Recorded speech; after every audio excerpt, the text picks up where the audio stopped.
Martin Hughes, ladies and gentlemen. Martin Hughes. Or Martin. Come on, Martin. I'm Martin Hughes. My first time in the Sugar Club. First time doing this kind of thing. And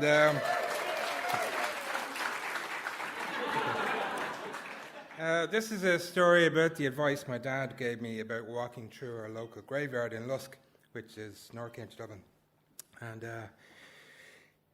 I'm the youngest child of a good Catholic family. I had 462 sisters and 17 brothers. And as the youngest child, I was often called upon to babysit.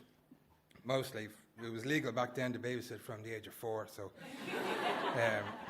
it basically involved getting a bus from New Haggard, which is just outside Lusk, into Lusk village. And you get off the bus. But to get to my sister's house, I have an interactive map here. So this is the pub. This is my sister's house. And in between here was the old graveyard. And you had two choices. You could get off the bus and walk through the graveyard to get to the other side, or you could go the long way around here, which was called the back road. We were hugely imaginative in naming our roads back then. So being a terrified, skinny, little child, I was about 10 years old, and I was fond of the back road, because of the ghosts and the demons and the ghouls and everything else.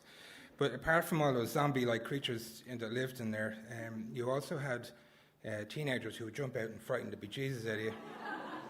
You had the occasional drunk who would be found in there slobbering a bottle of whiskey, and the occasional courting couple in there as well. That's right, yes.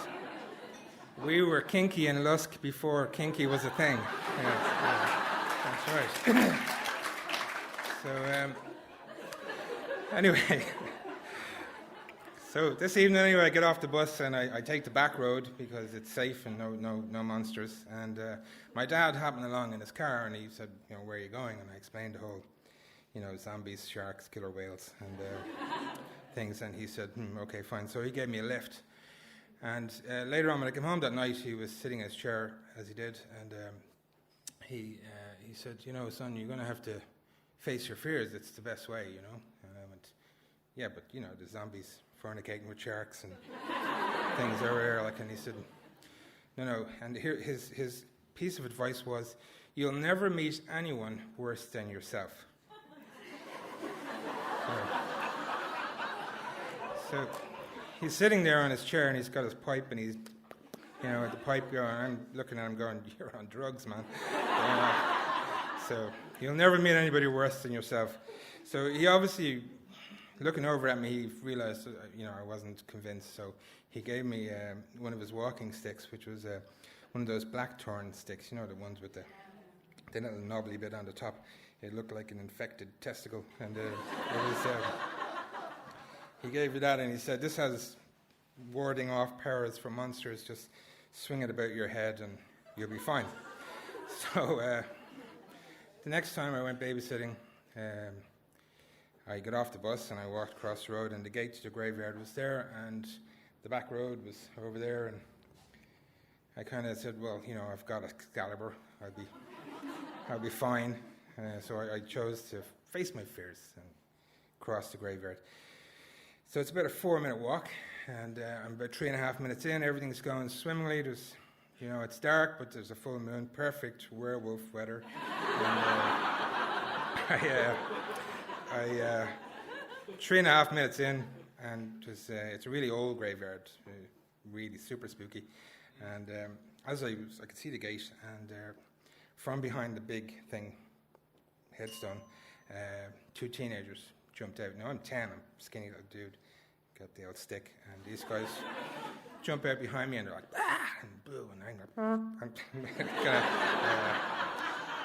so I kind of go, obviously I can see the gate, the thing to do is run, right? So in fact, my brain actually ran, and the rest of me was kind of stood solid on the spot, and I had the stick. So for some unknown reason, I swung the stick, and I hit one of the teenagers on the nose, and he fell down on the ground and he started screaming, very ghostly, like screaming, which frightened me even more. And then the other kid started screaming, and I started screaming, and I hit him with the stick, the other kid, right? So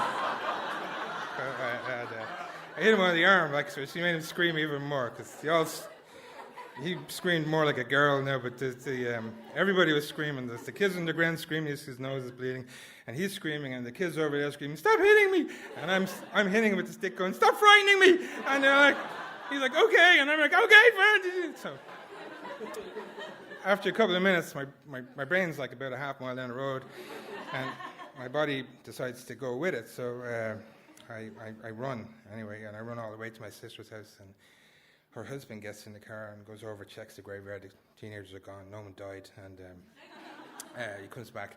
They still went out for dinner. I'm like, "Sure, I'll mind your small babies. It's fine. And they come back, and they drop me home. And my dad's in his chair. Spent a lot of time in that chair. He's got the pipe, and he's, "Well, how did you get on?" And I freaking nearly died. And he went, "Oh, tell me the story." So I recounted the story to him, and he was smiling, and I was terrified still, hours later. And he said to me, "Well, I was right then." Like, seriously, are you on drugs? Like, what do you mean? What right about what exactly? And he said, "Well, of all the things in that graveyard, living and dead, you, in fact, were the only one that caused any harm to anybody." So he said, "As a matter of fact, I was completely right, and you didn't meet anybody worse than yourself." Thank you.